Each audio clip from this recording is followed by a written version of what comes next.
அப்துல்லா இப்னு Umar ரலியல்லாஹு அன்ஹு அவர்கள் ஒரு மனிதனுக்கு ஒரு தர்மம் செய்கிறார்.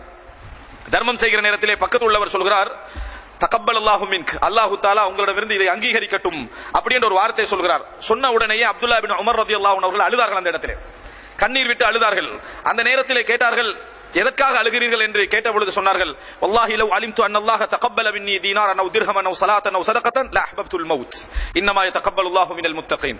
அல்லாஹ் ரப்பல் ஆலமீன் என்னிடமிருந்து ஒரு தொழுகை, ஒரு சதகா, ஒரு நோன்பு, ஒரு தர்மத்தை ஏற்றுக்கொண்டான், ஒரு தீனாரை ஏற்றுக்கொண்டான் என்று எனக்கு தெரிந்திருந்தால் அதற்கு அடுத்தது நான் மரணத்தை விரும்பி இருப்பேன்.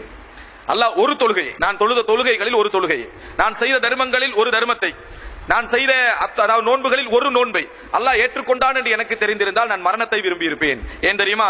அல்லாஹு தஆலா சொல்கிறான், நான் இறையச்சம் உடையவர்களிடம் மாத்திரம்தான் ஏற்றுக்கொள்கிறேன் என்று அல்லாஹு தஆலா சொல்கிறான். அல்லாஹு தஆலா ஏற்றுக்கொள்வதெல்லாம் இறையச்சம் உடையவர்களாக இருந்தால் மாத்திரமே அல்லாஹ் ஏற்றுக்கொள்கிறான் என்று அல்லாஹ் குர்ஆனிலே சொல்கிறான்.